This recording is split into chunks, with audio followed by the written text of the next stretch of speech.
Bien, abran sus Biblias en el pasaje paralelo de Lucas, capítulo 2. Y vamos a dar lectura del versículo 8 al 14. Evangelio de Lucas, capítulo 2.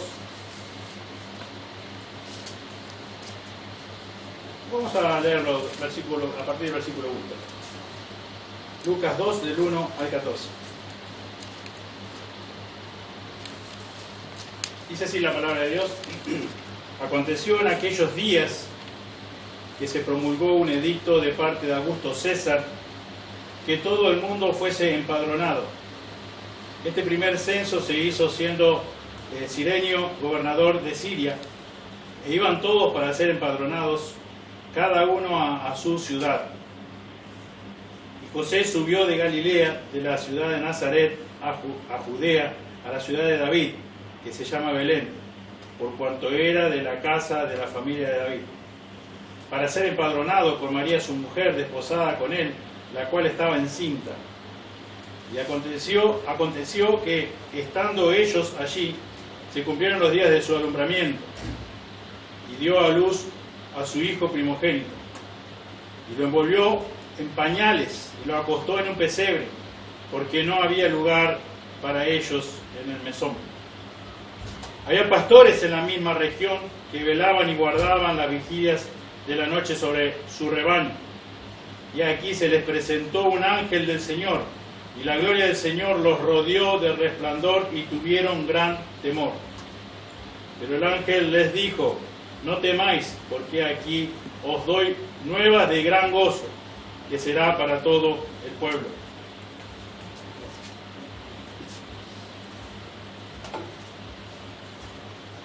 Que os ha nacido hoy en la ciudad de David un Salvador, que es Cristo el Señor. Esto os servirá de señal: hallaréis al niño envuelto en pañales, acostado en un pesebre. Y repentinamente apareció con el ángel, una multitud de las huestes celestiales, que alababan a Dios y decían: gloria a Dios en las alturas, y en la tierra paz, buena voluntad para con los hombres. Señor, nuevamente gracias por la oportunidad que nos das de poder abrir tu palabra y meditar, Señor, en este pasaje, Señor, tan importante para nuestras vidas, donde por medio de lo que tú hiciste a través de Jesús, que naciera como uno de nosotros, que muriera en la cruz del Calvario, Señor, tan solamente por demostración de un acto de amor increíble, impresionante, infinito. Señor, hiciste posible que nosotros pudiéramos tener vida, tener esperanza, haya cambiado radicalmente el sentido de nuestra vida, haya cobrado verdadero sentido en nuestra vida. Señor, gracias. Señor, pedimos, Señor, que tú nos ilumines con tu Espíritu Santo y podamos comprender y podamos ver, Señor, una vez más en esta tarde, Señor, aquellas cosas que quizás debemos cambiar como hijos tuyos, y debemos, Señor, ayudar a los demás también a edificarlos, como veíamos la semana pasada, Señor, para así cumplir la obra del ministerio. Gracias, Señor, nuevamente por tu palabra. Y gracias, Señor, por Jesús. Gracias, Señor, porque decidiste que un día, Señor, naciera de la Virgen María, concebido por el mismo Espíritu Santo tuyo. Gracias, Padre. Alabado, bendecido sea tu nombre, en el nombre de Jesús. Amén. Amén. Como dije al comienzo, ¿cuál es el verdadero significado de la Navidad? Sabemos que hoy en nuestros días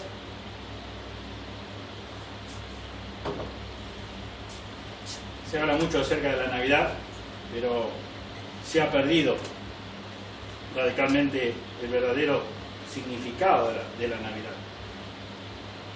Hay mucho comercio, mucha propaganda, y lo que menos hablan de el verdadero significado de la Navidad.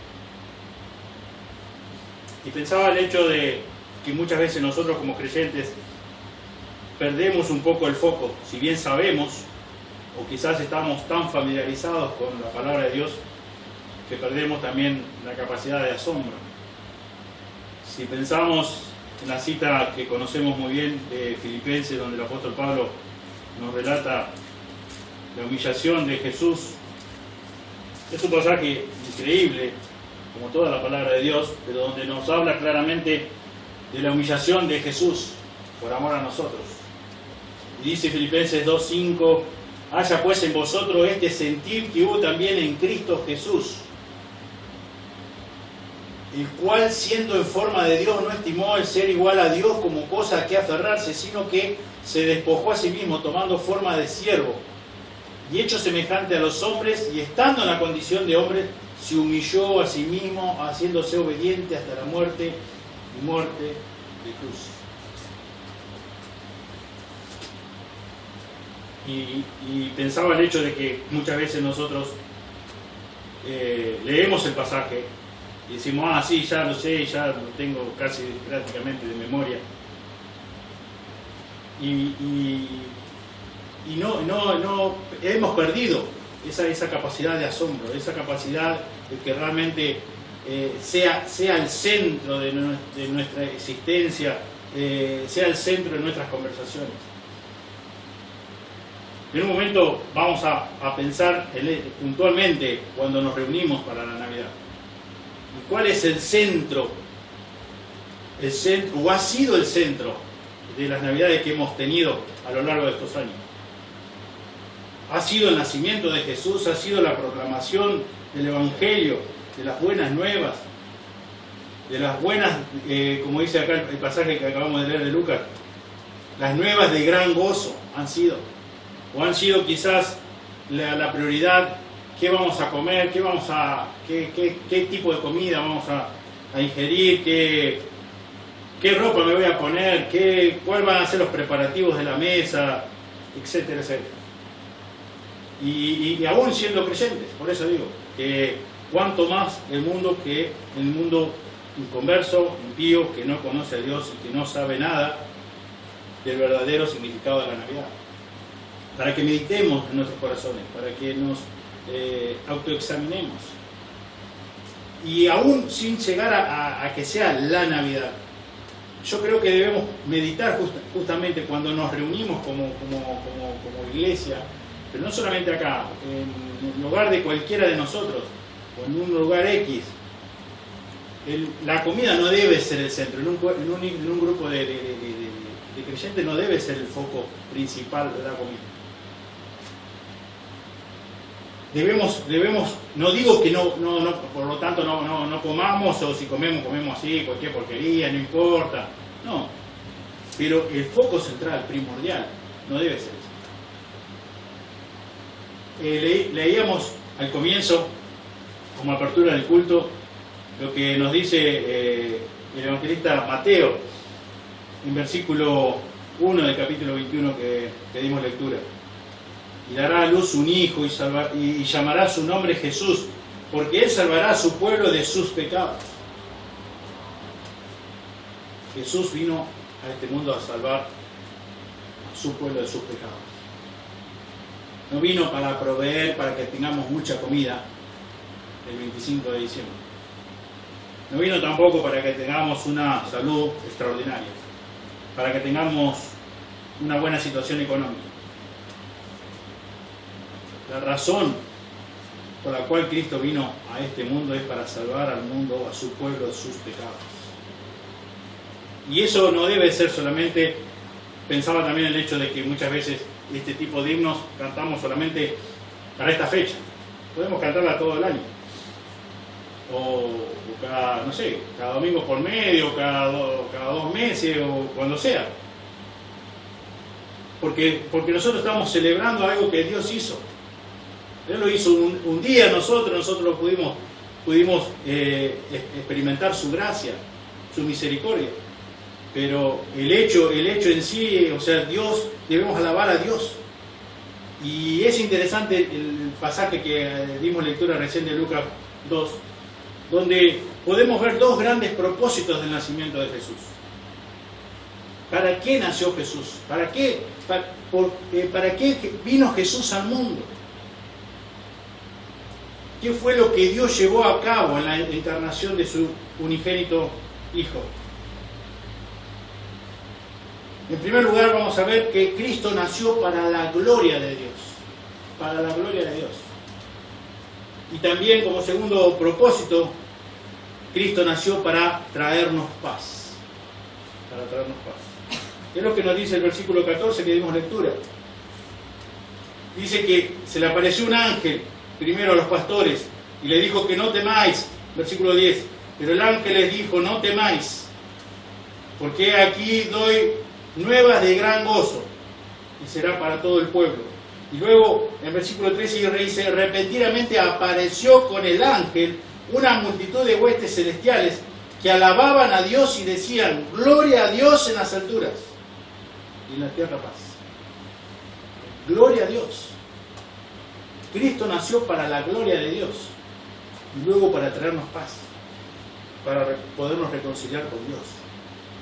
El foco primario de esta alabanza que elevaban este coro de ángeles era la gloria de Dios. Si nosotros no entendemos el verdadero significado de la Navidad, nunca le daremos la gloria a Dios como corresponde. En cambio, que todo dé la gloria a Dios. Alguien dijo una vez, nosotros no podemos apreciar realmente lo que significa el nacimiento de Cristo para los hombres, a menos que apreciemos primero lo que significó ese evento para Dios mismo. No vamos a poder apreciar nunca. Nunca. Cristo nació para la gloria de Dios. ¿Por qué el nacimiento de Jesús glorifica a Dios? Podemos preguntarnos. En primer lugar, porque ese nacimiento nos muestra en una manera sorprendente la justicia infinita de nuestro Dios. Alguien que busque, por favor, Habacuc 1:13. Habacuc 1:13. Simplemente escogí 4 citas nada más. ¿Qué dice Habacuc 1:13? Muy limpio de ojos para ver el mal y pueden ver el agravio. ¿Por qué eres a los menospreciadores y callas cuando destruye el impío el más justo que eres? Muchas gracias. Salmo 7:11 dice, Dios es pues justo y Dios está airado contra el impío todos los días. Dios es justo. Dios es muy limpio de ojos para ver el mal. Romanos 1:17.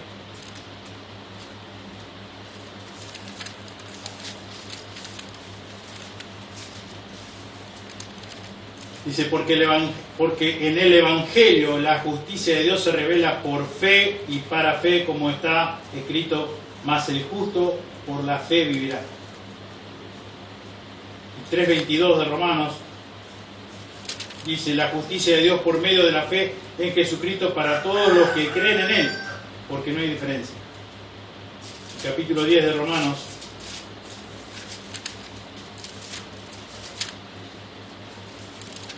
Y 3 dice, porque ignorando la justicia de Dios y procurando establecer la suya propia, no se han sujetado a la justicia de Dios. Dios es justo. Dios está airado todos los días contra el impío. Dios es muy limpio de ojos para ver el mal. Por eso necesitamos, ante esta realidad, necesitábamos un Salvador. Y ese es justamente Jesús. Salvará a su pueblo, llamará su nombre Jesús, porque salvará a su pueblo de sus pecados. Jesús se encarnó. ¿Por qué? Porque Dios es infinitamente justo. Por eso tuvo que encarnarse Jesús. Jesús se encarnó porque Él no puede pasar por alto los pecados de cada uno de nosotros. Por eso nos dice Romanos 3:23 que por cuanto todos pecamos estamos destituidos, separados de la gloria de Dios. Isaías 23 dice que la paga del pecado es muerte, mas la dádiva de Dios es vida eterna. Todos estamos iguales, todos pecadores. Y para eso se encarnó Jesús, porque Dios es muy limpio de ojos para ver el mal. no puede, como decimos nosotros, no puede hacer la vista gorda al pecado. El amor de Dios no puede ser comprendido en toda su dimensión hasta que no tomamos en cuenta que Dios decidió amar todo aquello o aquellas personas que no eran en absoluto dignas de su amor, sino todo lo contrario, de su ira. Vos y yo, dignos de la ira de Dios, no de su amor. Vayamos por un momento a Juan, el Evangelio de Juan, capítulo 3, versículo 36. El que cree en el Hijo tiene vida eterna, pero el que rehúsa creer en el Hijo no verá la vida, sino que la ira de Dios está sobre él. El que cree en el Hijo tiene vida eterna, pero el que rehúsa creer en el Hijo no verá la vida. Y leíamos recién Romanos 1.17, Romanos 1.18 nos dice que porque la ira de Dios se revela desde el cielo contra toda impiedad e injusticia de los hombres que detienen con injusticia la verdad. Porque la ira de Dios se revela desde el cielo. Eso es lo que vos y yo nos merecemos. Ira de Dios, la ira de Dios. Un poquito más adelante, la carta de los Efesios, capítulo 5, Efesios 5.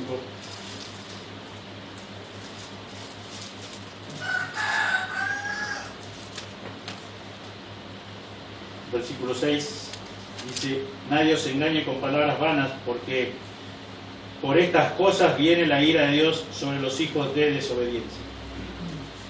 Y ahí mismo, Efesios, si ustedes recuerdan, en el capítulo 2, versículo 1 dice: y Él os dio vida a vosotros cuando estabais muertos en vuestros delitos y pecados, en los cuales anduvisteis en otro tiempo, siguiendo la corriente de este mundo, conforme al príncipe de la potestad del aire, el espíritu que ahora opera en los hijos de desobediencia.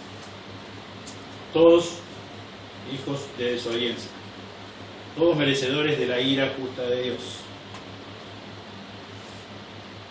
Dios te diseñó a vos, Dios me diseñó a mí para que le demos gloria, para que le demos toda la gloria. Y desde nuestro nacimiento lo que hemos hecho no ha sido darle la gloria a Dios, sino que debido a nuestro propio pecado, nuestro orgullo humano, hemos nosotros querido ser nuestros propios dioses. Cero gloria a Dios, toda gloria para nosotros.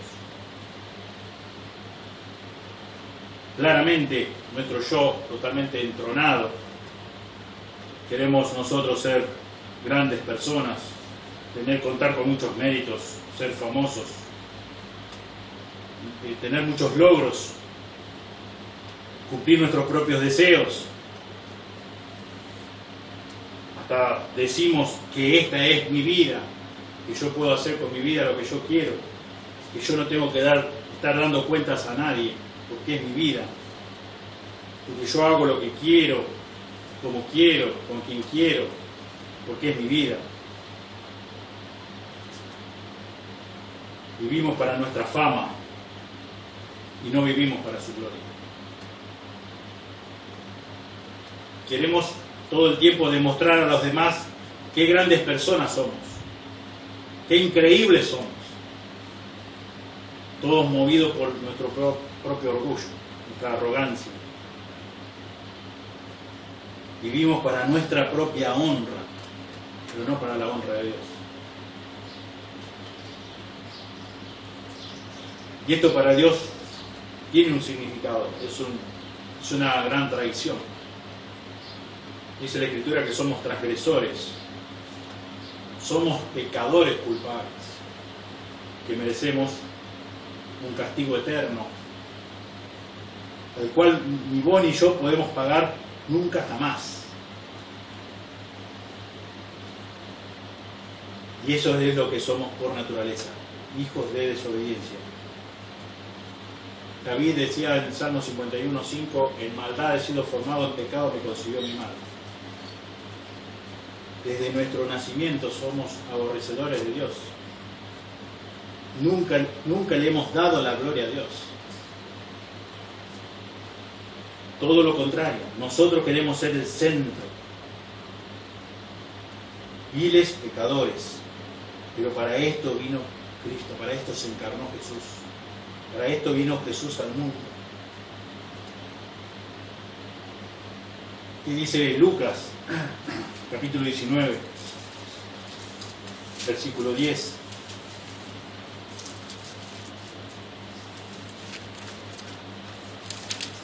Podemos leer el versículo 9. Jesús le dijo: hoy ha venido la salvación a esta casa, por cuanto él también es hijo de Abraham. Versículo 10. Porque el Hijo del Hombre vino a buscar y a salvar lo que se había perdido. Vino a buscar y a salvar lo que se había perdido. Nosotros de nacimiento estábamos perdidos.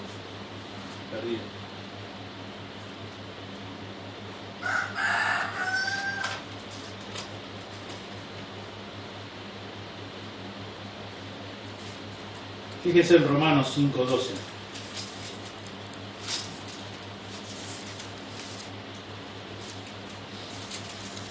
Romanos 5:12, por tanto, como el pecado entró en el mundo por un hombre, y por el pecado la muerte, así la muerte pasó a todos los hombres, por cuanto todos pecaron.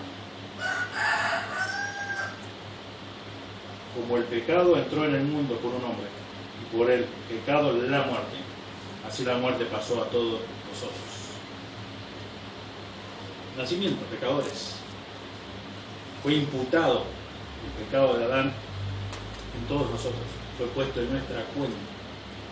Entonces no hemos hecho otra cosa que pecar, que aborrecer a Dios. Como dice Salmo 14, no hay Dios fuera de Dios, lejos de Dios. Y Jesús vino justamente a hacer eso. Vino a reconciliarnos con Dios Padre. Pero no fue de una forma gratuita, no solamente porque dijo: yo soy Dios y yo lo reconcilio y punto, y se acabó. Él tuvo que pagar un precio muy alto, como leíamos en Filipenses 2. Fíjense en Tito, la carta de Tito, capítulo 2.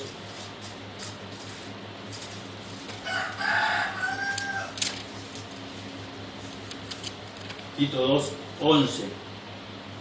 Dice: porque la gracia de Dios se ha manifestado para salvación a todos los hombres, enseñándonos que, renunciando a la impiedad y a los deseos mundanos, vivamos en este siglo sobria, justa y piadosamente, aguardando la esperanza bienaventurada y la manifestación gloriosa de nuestro gran Dios y Salvador Jesucristo, quien se dio a sí mismo por nosotros, para redimirnos de toda iniquidad y purificar para sí un pueblo propio, celoso de buenas obras, quien se dio a sí mismo por nosotros para redimirnos de toda iniquidad. Jesucristo se dio a sí mismo. Por amor, por misericordia. Esta es la buena, como dicen, como decía el ángel a los pastores, esta es la buena noticia de gran gozo.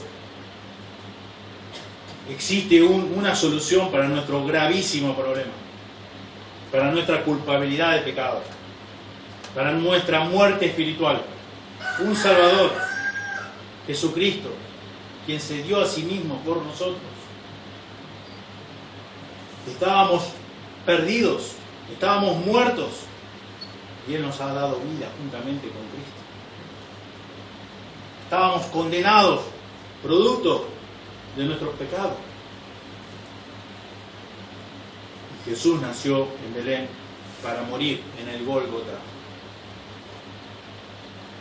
Isaías, capítulo 53, versículos 5 y 6, dice la Escritura: mas Él herido fue por nuestras rebeliones, molido por nuestros pecados, el castigo de nuestra paz fue sobre Él, y por sus llagas fuimos nosotros curados. Todos nosotros nos descarriamos como oveja, cada cual se apartó por su camino, mas Jehová cargó en Él el pecado de todos nosotros. Él pagó el precio. El pecado tuyo y mío, todo nuestro pecado impagable, que jamás hubiésemos podido saldar. Por eso es un infierno de castigo eterno. Por amor, por misericordia, Dios lo puso en Jesús. Y Jesús saldó esa deuda. Saldó tu deuda y mi deuda. Por eso cuando decíamos hace un momento, si comprendemos verdaderamente ese significado del nacimiento de Jesús, por cuál es el propósito por el cual Él vino a este mundo, para salvar a su pueblo de sus pecados. No puede ser el momento de una reunión de creyentes que sea todo el centro de la comida. No puede ser. No hemos comprendido lo suficientemente esta verdad trascendental. Es un tema de, como hemos dicho más de una oportunidad, y es porque la Biblia lo declara así. Por eso tiene autoridad y tiene poder. Es un tema de vida o muerte. Y es un tema de vida o muerte no física, espiritual, eterna. Y no puede ser que algo totalmente pasajero, temporal, como es una comida, sea el centro de algo tan, que ocupe el lugar de algo tan trascendental como es la venida de Jesús, para pagar nuestra infinita deuda de pecados y para podernos reconciliar con Dios y poder tener vida espiritual por siempre. Como dice en la oración de Juan 17, y esta es la vida eterna, que te conozcan a ti, el único Dios verdadero, de Jesucristo, a quien has enviado.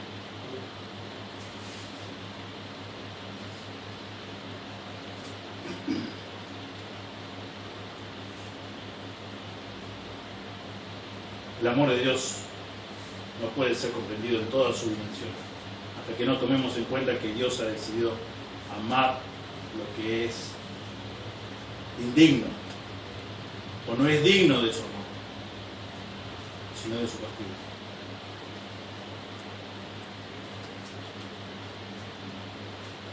Jesús vino al mundo, ¿para qué? Para la gloria de Dios, y también para traernos paz a nosotros, para que nosotros podamos disfrutar de su paz, pero no por nuestra buena voluntad, como dicen muchas personas, sino por la buena voluntad de Dios. Veamos que dice el pasaje aquí, versículo 11, dice: que os ha nacido hoy en la ciudad de David un Salvador, que es Cristo el Señor. El pasaje dice claramente: os ha nacido hoy. Esta es la buena noticia para ustedes y para nosotros hoy. Acompáñame nuevamente a Isaías, pero capítulo 9.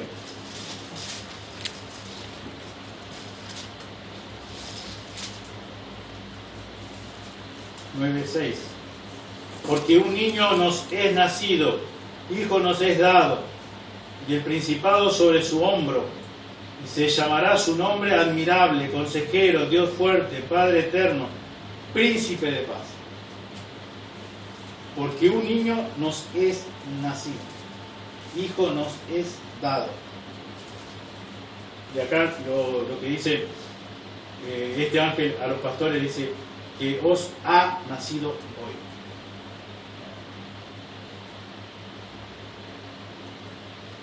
Jesús nos trajo paz de forma permanente, la cual no está condicionada a las circunstancias. Igual que cuando vemos el pasaje de Filipenses 4, dice: regocijaos en el Señor siempre. Otra vez digo regocijaos en el Señor, siempre nos podemos regocijar, porque el gozo del Señor no está condicionado a las circunstancias, no depende de las circunstancias. La paz de Dios lo mismo.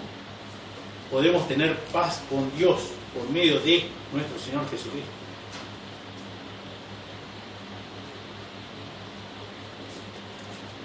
Juan 14, 27.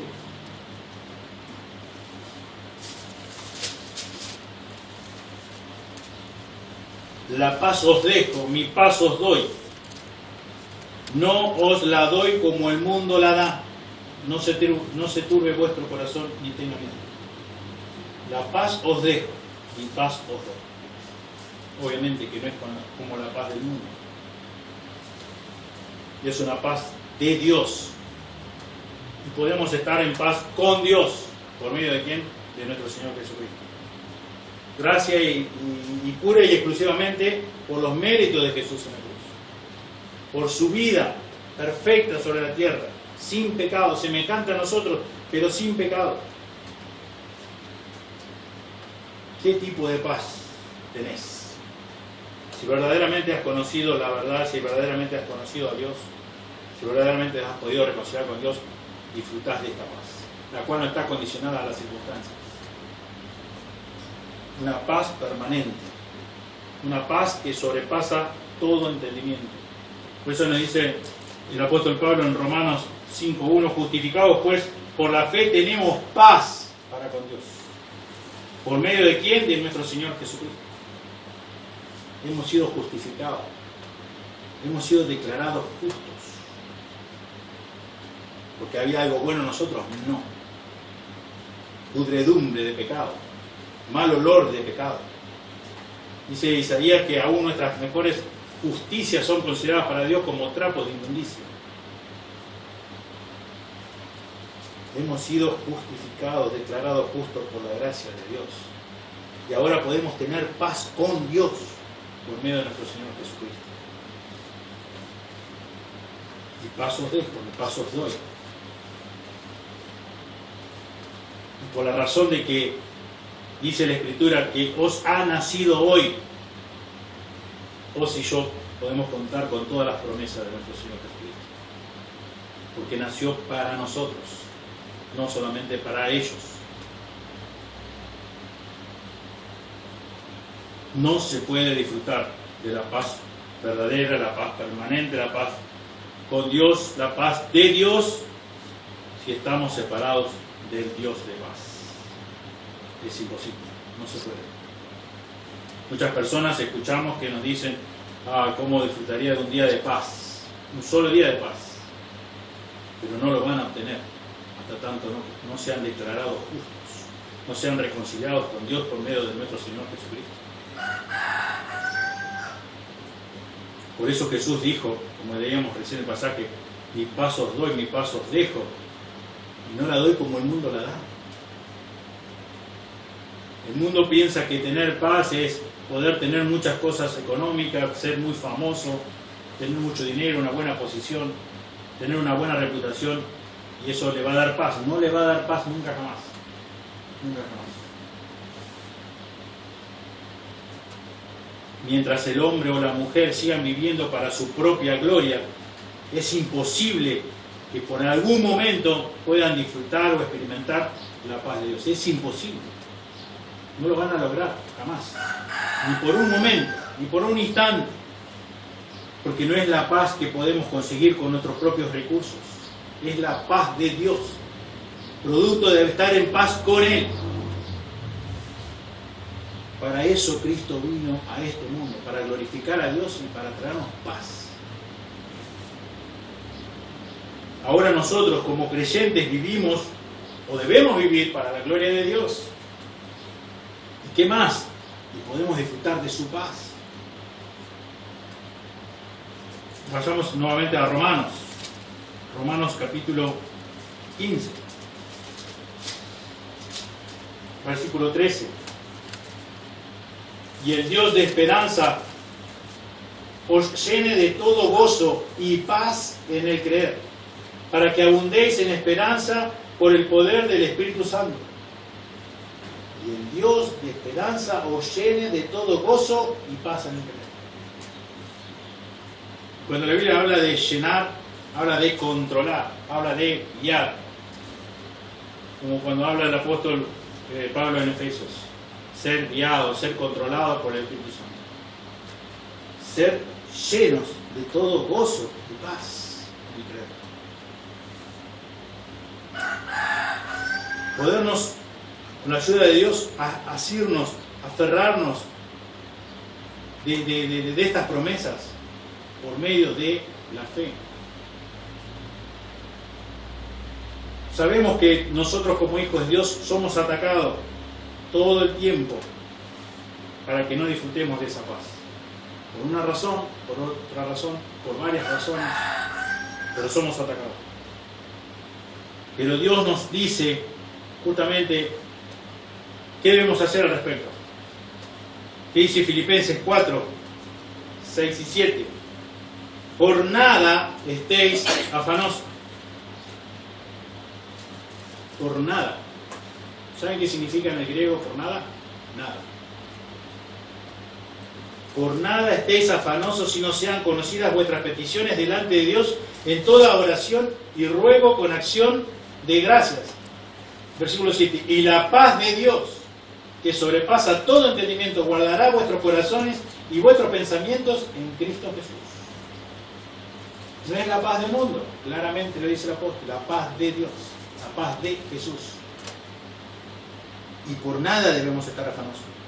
Y hay muchas veces una y otra vez, cosas que nos quitan a veces, no podemos disfrutar de esa paz. Pero Dios nos dice que por nada debemos estar afanosos. El versículo antes que le había mencionado, anteriores a este, versículo 4 dice, regocijaos en el Señor siempre. Otra vez digo regocijaos y luego dice, y esa paz que podemos disfrutar de Dios es de Dios justamente. Y podemos lograrlo, pero no por nuestros méritos ni por nuestros propios recursos, sino es que Dios a través de Cristo lo ha hecho posible. A través de su Espíritu Santo que está morando continuamente en cada uno de nuestros corazones, lo ha hecho posible.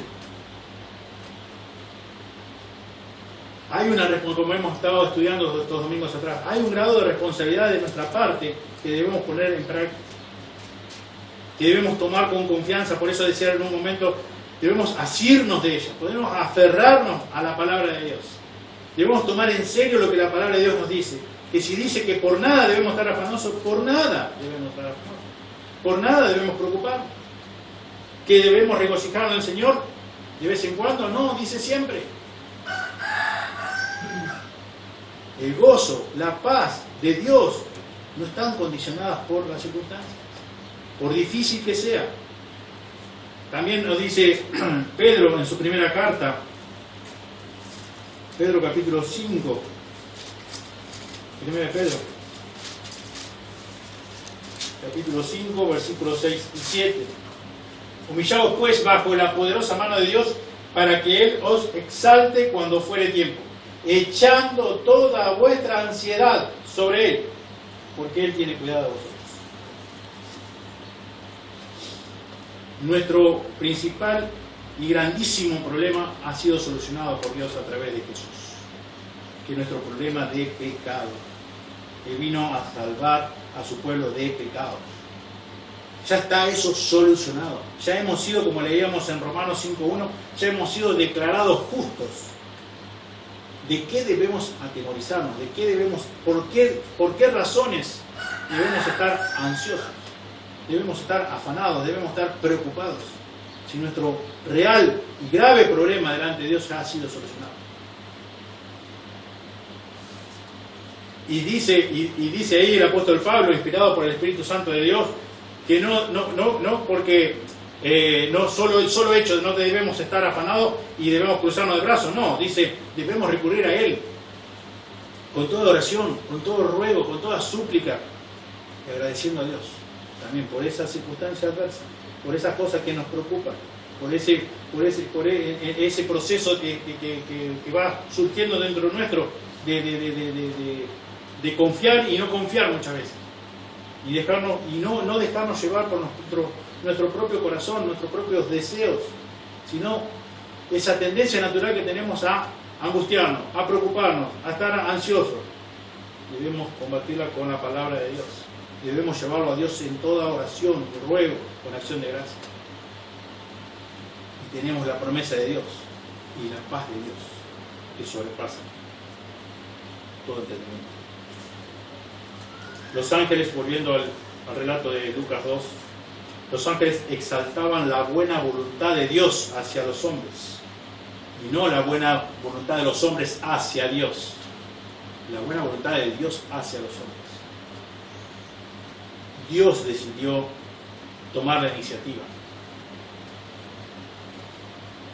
Los ángeles siempre colocaron la salvación en las manos de Dios. Por eso es que comienzan alabando a Dios diciendo gloria a Dios en las alturas. Si no hubiesen alabado a los hombres, no alabaron a los hombres. Gloria a Dios en las alturas, que ha dado, que ha hecho nacer hoy en la ciudad de David un Salvador que es Cristo el Señor. Gloria a Dios.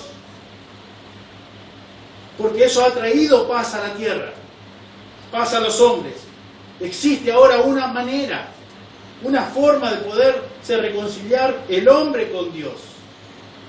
Porque Dios es infinitamente justo, infinitamente santo, y el hombre infinitamente pecador, aborrecedor de Dios, inicuo,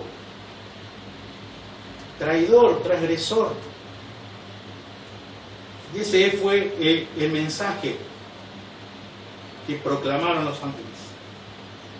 Alabaron a Dios porque la salvación es del Señor. La salvación es de Dios. Dios la diseñó.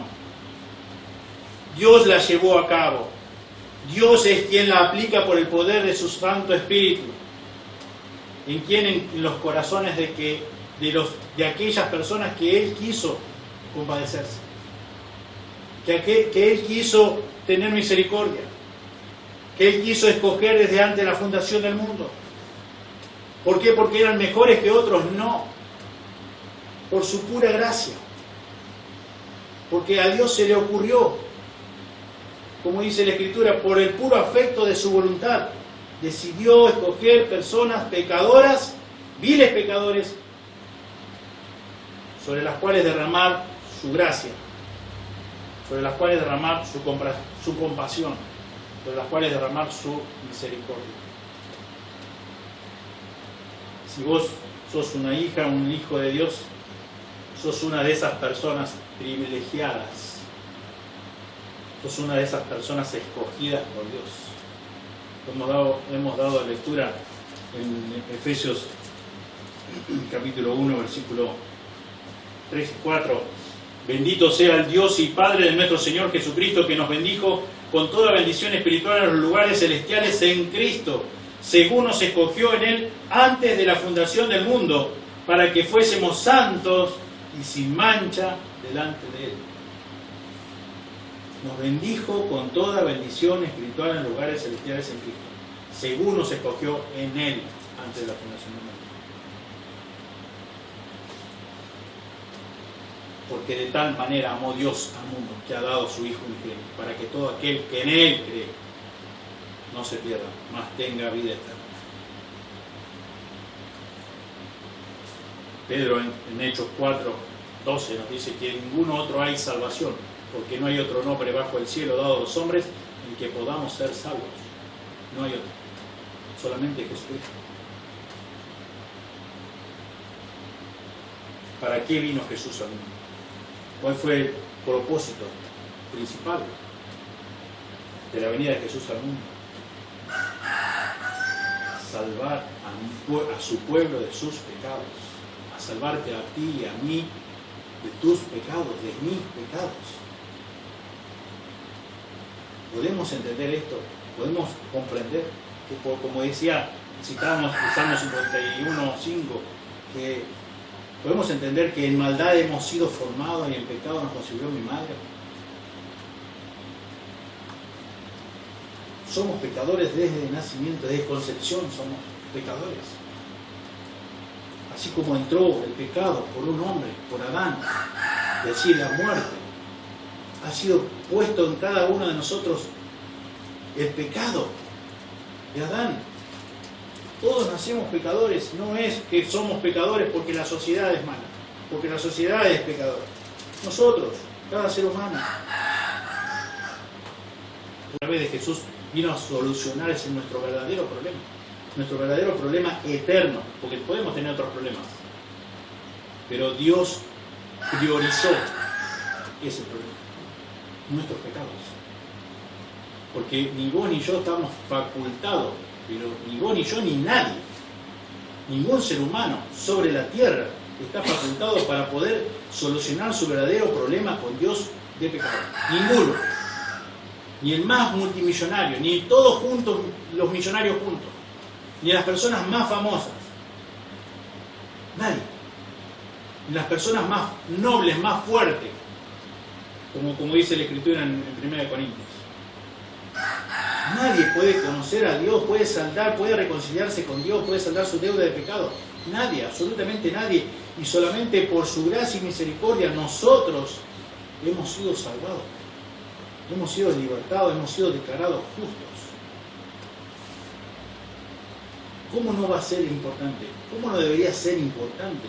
¿Cómo debe ser un tema primordial o preeminente en nuestros encuentros?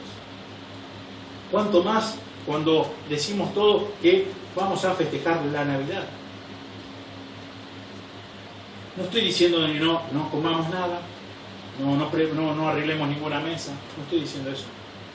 Pero no debe ser nuestra preocupación número uno la comida, las mesas o la ropa que te vas a poner. Yo he escuchado muchas veces a personas, no sé si masculino, pero el género femenino más, su tendencia natural, no tengo que ponerme para esta noche tan especial que es Navidad. Pero tampoco estoy diciendo lo otro, tampoco diciendo no te arregles, vení así nomás, no importa, no estoy diciendo eso. Lo que estoy diciendo es lo que la Biblia dice, cuál debe ser nuestra prioridad: glorificar a Dios. ¿Por qué debemos glorificar a Dios? Porque el nacimiento de Jesús glorificó a Dios. Y por el nacimiento de Jesús yo puedo tener paz con Dios hoy. Y he sido reconciliado con el Dios de paz. Y todo lo que yo debía pagar lo saldó Jesús en la cruz de Calvario. Todo. No quedó nada por saldar. Nada. Absolutamente. Es más, lo que nos dice la Escritura, busquen por favor en 2 Corintios 5. 2 Corintios 5. 5:21 dice: al que no conoció pecado, Jesús no conoció pecado, por nosotros lo hizo pecado, para que nosotros fuésemos hechos justicia de Dios en él. ¿No conoció Jesús pecado? Por nosotros fue hecho pecado. Él vivió una vida perfecta, una vida justa, y esa justicia y esa vida justa fue puesta en nuestra cuenta. Y la ira de Dios que fue que se descargó sobre la misma persona de Cristo, porque estaban todos tus pecados, estaban todos mis pecados. Él soportó la ira justa de Dios, lo suficiente para satisfacer la ira de Dios Padre. Él aplacó la ira. Él soportó por la misma razón de que siempre fue Dios vestido de humanidad, Dios hombre. Nunca dejó de ser Dios, nunca, jamás. Y lo hizo por amor a vos, por amor a mí. Nuestro gravísimo problema, nuestro problema más radical, nuestro problema que vos y yo ni ninguna persona de esta tierra puede solucionar, que es nuestro tema de pecado con Dios. Para eso Jesús vino a este mundo. Para eso Dios hizo que Jesús, su unigénito Hijo, se encarnara, se vistiera de humanidad como vos y como yo, pero sin pecado. No se halló engaño en su boca, dice la Escritura.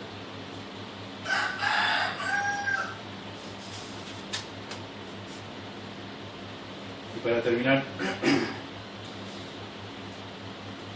meditemos ahora, meditemos cuando nos reunamos la noche del 24, cuando nos reunamos el 25 y cada vez que nos reunamos.